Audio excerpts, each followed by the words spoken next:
The Codependent Personality Disorder. Good morning, this is Shores of Infinity with your host Chris, and today it is about codependency, or other names for it are caretaking, saviour, helper. When you hear codependent, you probably think of someone who is really dependent on someone else. But that is not the whole story.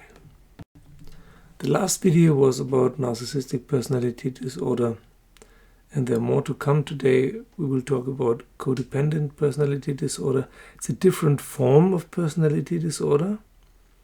It's very different from narcissist, borderline, antisocial, histrionic, and so on. But nevertheless, it is a personality disorder of a different kind.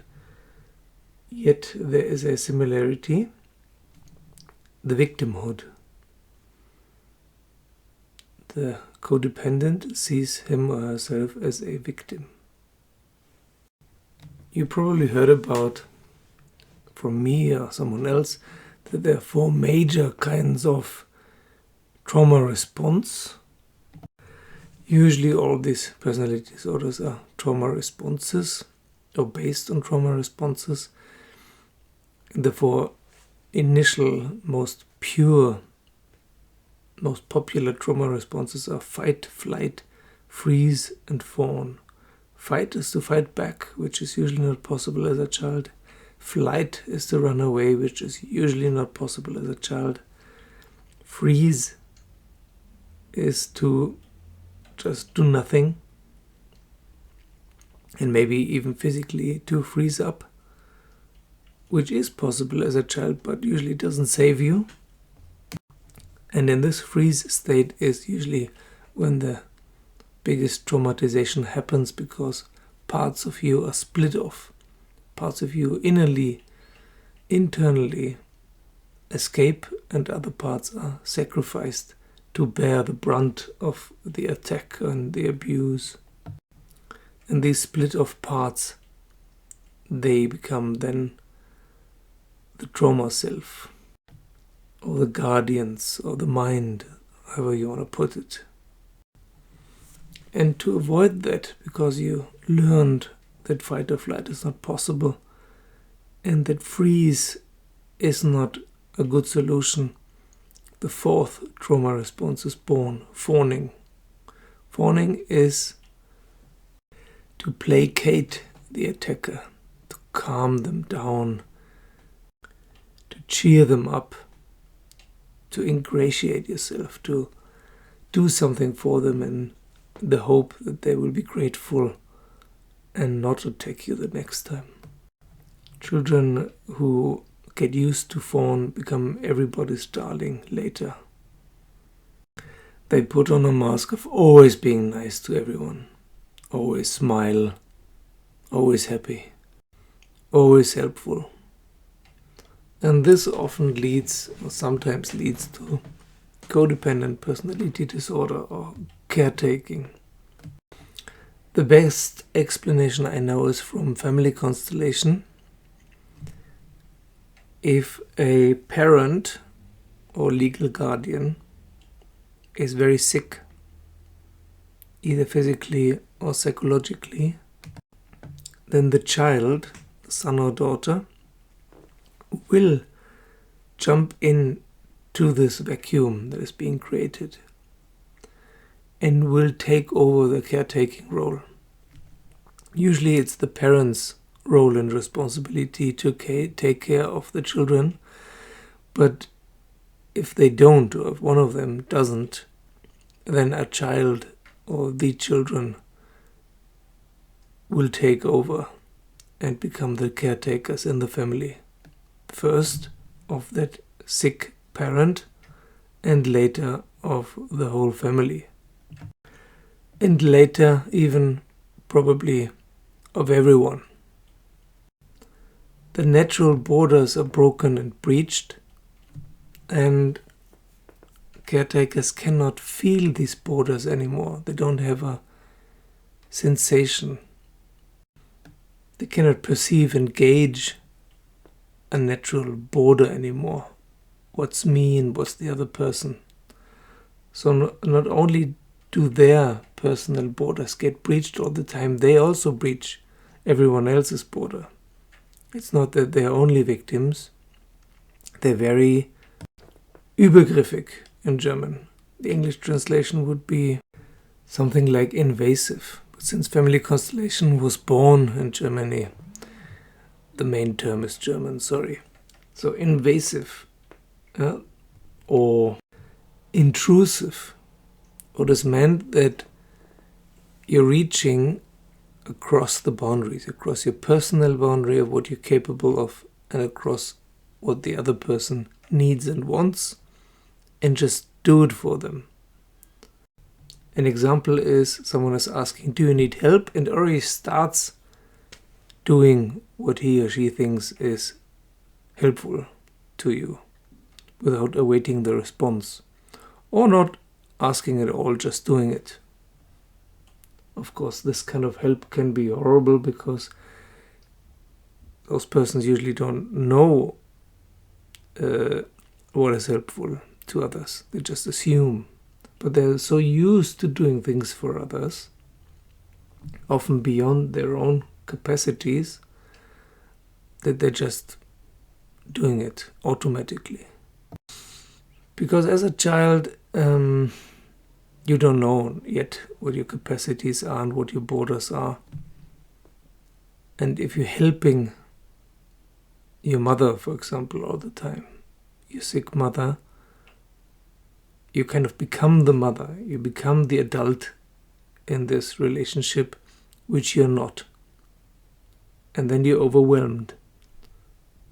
If you're doing something as a child which you're not equipped for, then you will be overwhelmed, but you'll do it anyway, out of love. And this feeling of being overwhelmed will be the red line, the red thread through your life.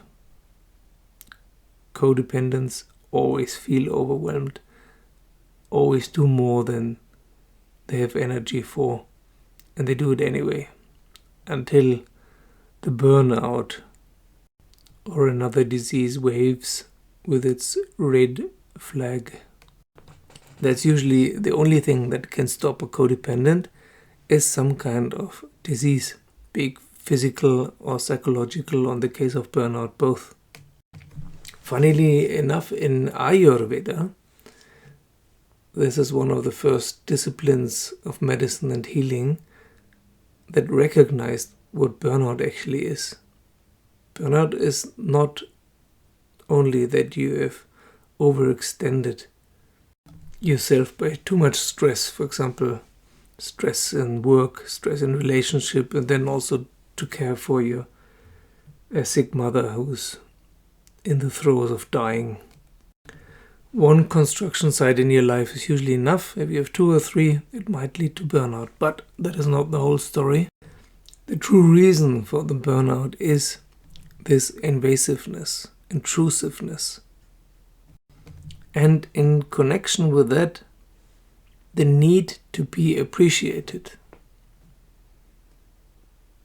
You're doing it to be appreciated because you identify yourself through work, through doing things for others. It's a weird sense of self-identification, of feeling of self, of self-worth, of self-love, that you think you're only worth anything, that you can only be loved if you work your butt off for others, which leads to an inability to say no. If you say no, you might not be loved and appreciated, so you just don't do it. Now, the real trouble starts if you meet someone who's just waiting for an idiot like that. I remember a conversation once when I was in training, a doctor and a patient conversation.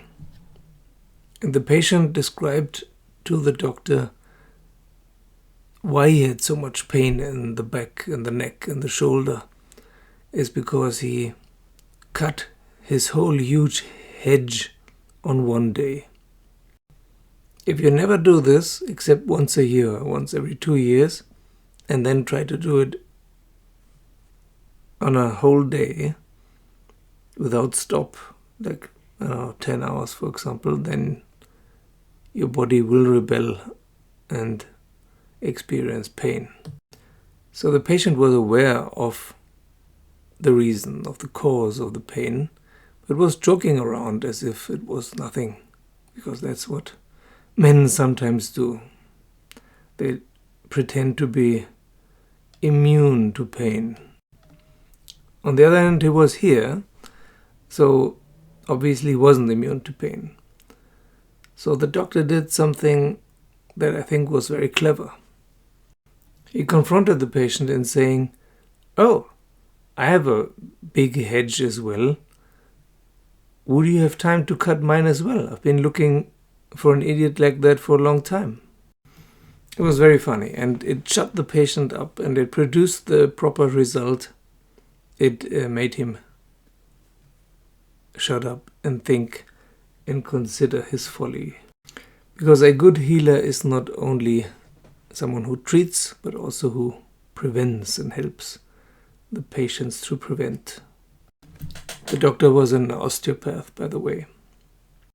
Now this osteopath recognized immediately who he was talking to. Someone with a caretaker, saviour, helper complex who didn't. And he used it to heal this person, to treat this person. But if you meet a narcissist, which is the opposite of the spectrum, there's this one psychologist or psychiatrist who puts basically codependency and narcissism on the opposite side of a linear spectrum from 0 to 5. And plus 1, 2, 3, 4, 5 is narcissism, and minus 1, 2, 3, 4, 5 is codependency. This is not mainstream, but it's a very good idea, because they are somehow two sides of the same coin. And a narcissist wants nothing more than someone to take care of him or her. That's their ideal partner. A narcissist is waiting for someone to mother him or her, to play the mother in the relationship, the caretaker. And the narcissist is also intrusive and invasive and doesn't and cannot feel borders.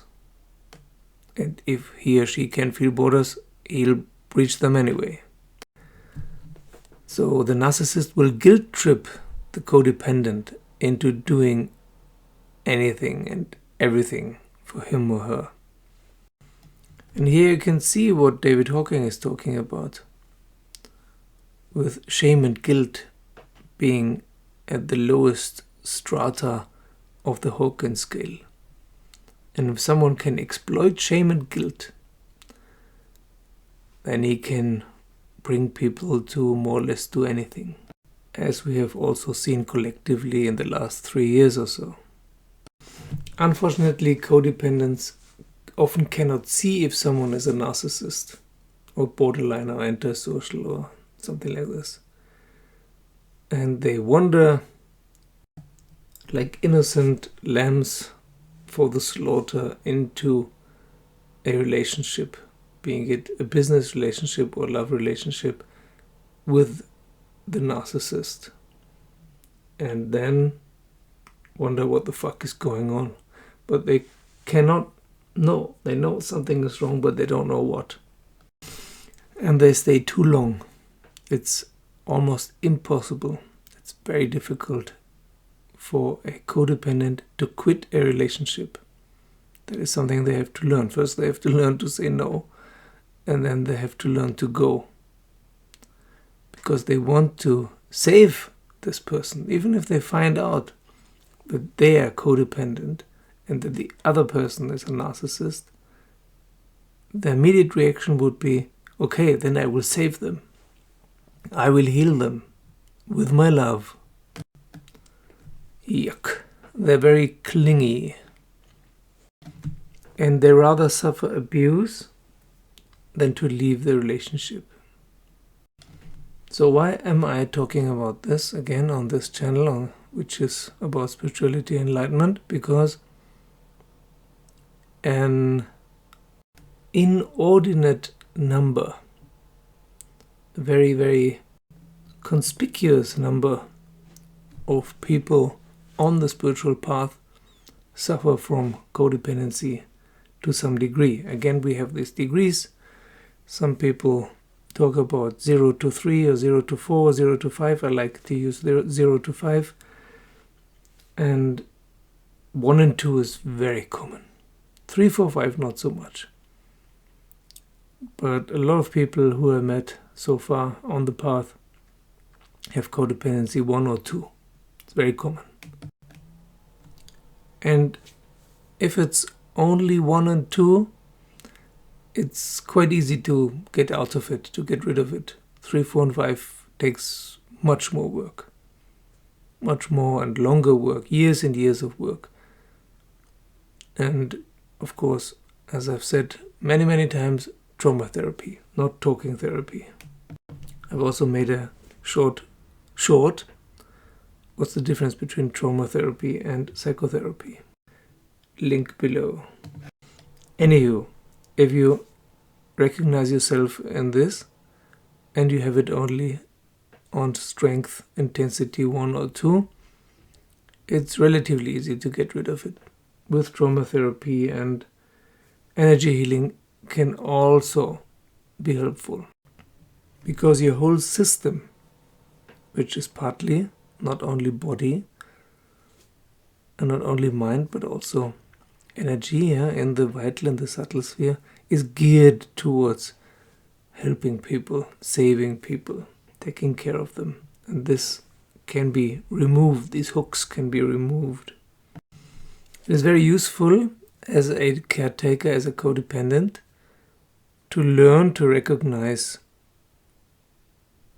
other personality disorders like narcissist and borderline, so that you can get away before you get entangled.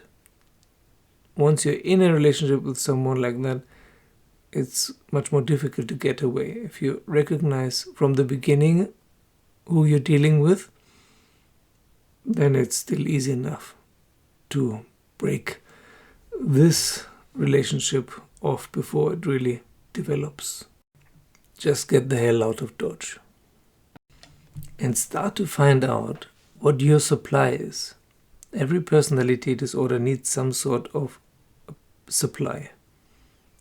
A narcissist needs admiration. What does a codependent need? He or she needs a pat on the shoulder. Well done. Thank you. The tragic thing is, usually he doesn't get this kind of appreciation and gratitude, and works all the more harder to get it anyway. Hope dies last. A bit like a dog waiting for a treat, or a caress or a scratch under the chin from the owner, because that's how it sometimes plays out. The person you're dependent on is a bit like your owner. Now lastly, back to the word codependent. Why is it called codependent and not dependent personality disorder? Because unfortunately, codependent people usually choose someone as a partner, be it in business or in love, who is also sick or disturbed in some way or another. For example, an alcoholic or workaholic, some kind of addict. So let's stick with alcoholism just as an example. So you have a partner who is alcoholic, and of course you want to save him from alcoholism. in the attempt to save him, which is of course just a playing out of your codependency disorder, by mistake, unknowingly, you enable him to continue with his alcoholism. Alone he wouldn't be able to function anymore. But because you help him, even buy alcohol when he's too sick to go to the liquor store, you actually make sure that he's staying an alcoholic and doesn't have to change his ways. You're making yourself indispensable, irreplaceable, by being the helper, by being the caretaker in the relationship, in the hopes that this other person will change for you. But he will not, because he's in a very good spot. He's being taken care of. He can play out his addiction, and he has someone who helps him with that. This kind of scenario can be translated into many different forms. Same also codependent and narcissist.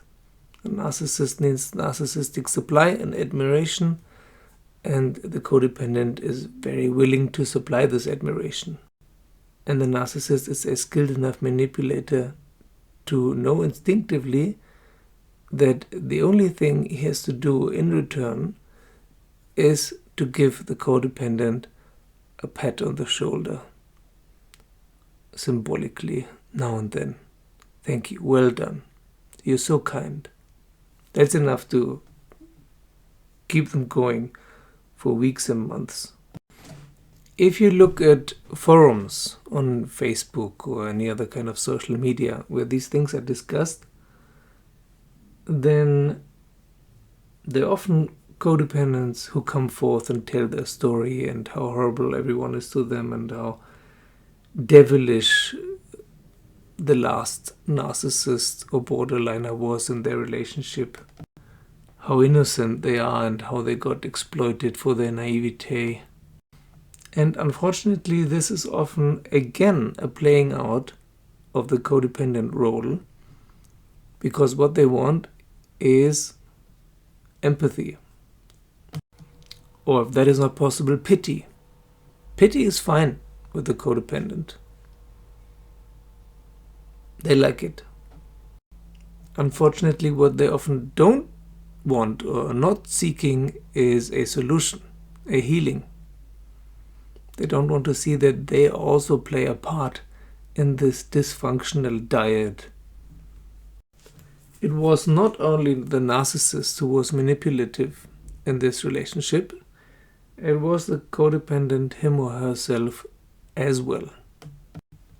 Both got something out of it. Usually if you're doing something dysfunctional, if you're doing something that is hurting yourself, and you keep on doing it, there's a reason. There's some kind of reward. And you have to look what was the reward for you. Why did you keep on doing it although you knew it was painful and hurtful and dangerous and so on? There was some kind of reward, something you got out of it. And usually it's this personality disorder supply. And before you have not seen through this mechanism and know what your reward is exactly, it's difficult to get out of it, to stop it, to heal it, and to avoid other dysfunctional relationships in the future. Lastly, there is of course the danger to be attracted to spiritual or quasi-spiritual or religious groups with narcissists or even psychopaths at the top of the hierarchy. Sects, for example. Those sect leaders are often narcissists. And they gather large groups of codependents around them to adore or even worship them. So do yourself a favor and be careful in that regard.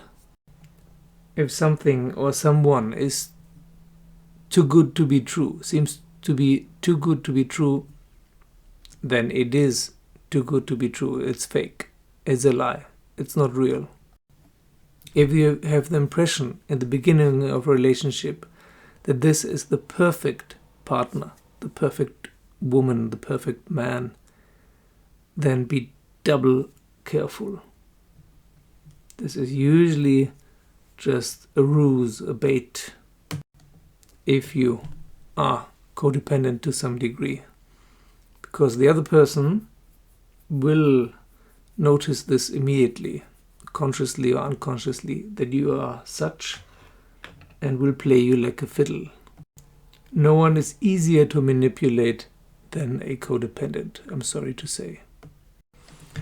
They will give you what you want, your supply. It's called love bombing. People like narcissists and borderliners, they are masters and mistresses of love bombing. In the beginning of relationship only, or now and then in between, if there's a danger that you will run away. They will flood you, inundate you with love. It's not real love, but it feels like it. It's good enough because you're starved for it. It feels like heaven, like several heavens, like the highest heaven. But it's all fake, sorry. And this is often disguised by the usual euphoria you feel when falling in love. So you think it's just falling in love with a very, very special person, with your soulmate. There is no such thing as a soulmate. Run away from people who claim that there is such a thing as soulmate, like twin flame, for example. Someone asked me or told me about twin flame recently. Some online portal to meet your soulmate. It's bullshit. It's bait. It's a lure to lure in the innocent, the naive, the gullible. So if you have the impression that you have some traits like that, do some traumatherapy. Get rid of this as soon as possible. You are not a savior, nor will you find someone who will save you. Especially in spirituality. If you meet someone on the spiritual path, some kind of guru, who claims that he will or she will save you, run away as quickly as possible. No one can carry you up the mountain, and anyone who claims to do that, to be able to do that, just wants to sell you something. Okay, that's it for today. Thank you for liking and subscribing. Thank you for joining me as a Patreon. Thank you for all my Patreons. Recommend this video to others if you find them helpful. And thank you especially to my patrons: Feike, Bob, Sayan, Ofi, Andre, Chris, Tamash, Robina, Kim, Gabriel, Daniel, Carrie, Matthias, Robert, Brian, Björn, Mark, Patricia, Kelly, Goshen, Gregory, Alex, Tyler, Thomas, Marcus, Alex, Gabriel, Sarah, Eric, Alan, Sam, Patrick, Brittany, Chris, Ender, and Raghu. Thank you very much.